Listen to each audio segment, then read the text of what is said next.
O cinema pós-apocalíptico sempre teve um fascínio especial. Ele fala sobre o fim do mundo, mas principalmente sobre o que sobra da humanidade quando tudo desmorona. Existem muitos filmes sobre esse tema, alguns mais conhecidos, outros nem tanto. Mas hoje a missão aqui é clara: reunir os 10 melhores filmes sobre o pós-apocalipse. E é justamente isso que vamos fazer. Quer saber mais sobre isso? Então vem comigo das pro play! Não temos rei. O Snowpiercer agora pertence ao povo. Eu preciso desse livro. Eu sempre acreditei que encontraria um lugar para este livro, mas eu ainda não encontrei. Mas que dia! Mas que lindo dia!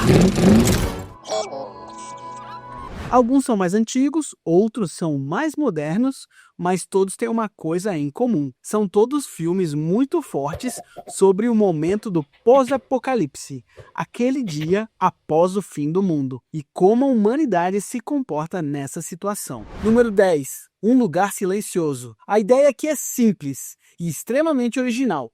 Criaturas que caçam qualquer ruído, transformando o silêncio em regra absoluta de sobrevivência. A história acompanha uma família tentando seguir viva nesse mundo hostil, onde qualquer som pode significar a morte. O grande mérito desse filme está no som, ou melhor, na ausência dele. Todo o efeito sonoro é utilizado como elemento narrativo, parte integrante da história, criando tensão, momentos de relaxamento e momentos de perigo. É um filme direto, enxuto e extremamente eficiente, que prova que menos pode ser muito mais. O longa também marca a estreia de John Krasinski como diretor, que também atua aqui como protagonista ao lado de sua esposa Emily Blunt. O sucesso foi tão grande que se tornou um fenômeno de público e crítica, abrindo caminho para continuações e consolidando Krasinski como um nome forte por trás das câmeras. Número 9. O Livro de Eli. Em um mundo devastado, sem leis, sem água limpa e sem esperança,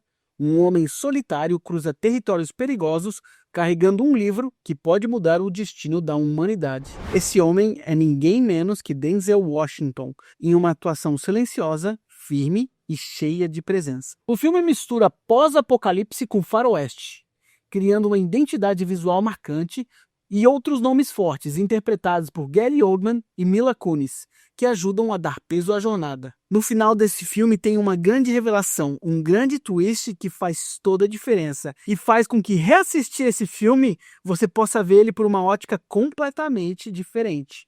Vale muito a pena. Número 8. O Expresso do Amanhã. Aqui o mundo congelou e os últimos humanos vivem dentro de um trem que nunca para. A narrativa acompanha um grupo liderado por Chris Evans, que inicia uma revolta nos vagões mais pobres, em direção à elite que controla a locomotiva. Cada vagão representa uma classe social diferente, e o trem é uma grande metáfora sobre a sociedade e como as pessoas se comportam. O diretor Bong Joon-ho, que anos depois venceria o Oscar com Parasita, usa o próprio espaço físico do trem como narrativa política.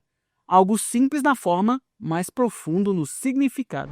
Número 7. Filhos da Esperança. Talvez um dos filmes pós-apocalípticos mais realistas já feitos.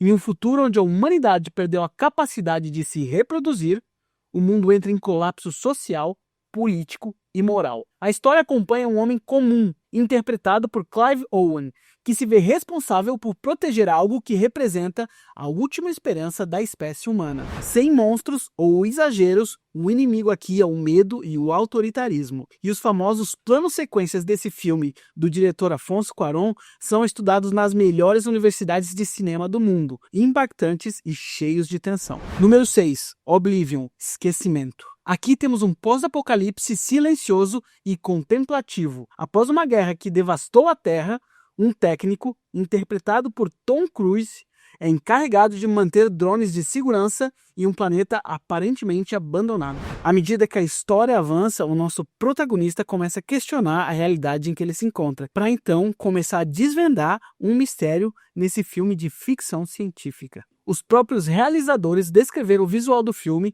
como uma belíssima ruína, e a trilha sonora reforça esse clima melancólico e solitário. Número 5. Eu Sou a Lenda. Uma Nova York completamente vazia e um homem sozinho tentando sobreviver. A trama acompanha um cientista, Will Smith, como o único sobrevivente de um vírus que dizimou a humanidade. Então ele tenta encontrar uma cura enquanto sobrevive à solidão extrema. O primeiro ato do filme é icônico e marcou toda uma geração.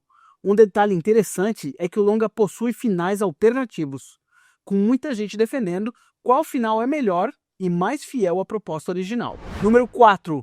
Wall-E é uma animação e talvez um dos filmes pós-apocalípticos mais sombrios já feitos. Séculos após a humanidade abandonar a Terra, agora tomada pelo lixo e pelo consumo desenfreado, um pequeno robô continua fazendo aquilo para que foi criado: limpar o planeta completamente sozinho. Quando saiu, o filme chamou muita atenção, principalmente porque os primeiros 30 minutos quase não tem nenhum diálogo. Ainda assim, o filme consegue emocionar e fazer a gente refletir. É pura narrativa visual, algo raro até mesmo no cinema mais adulto.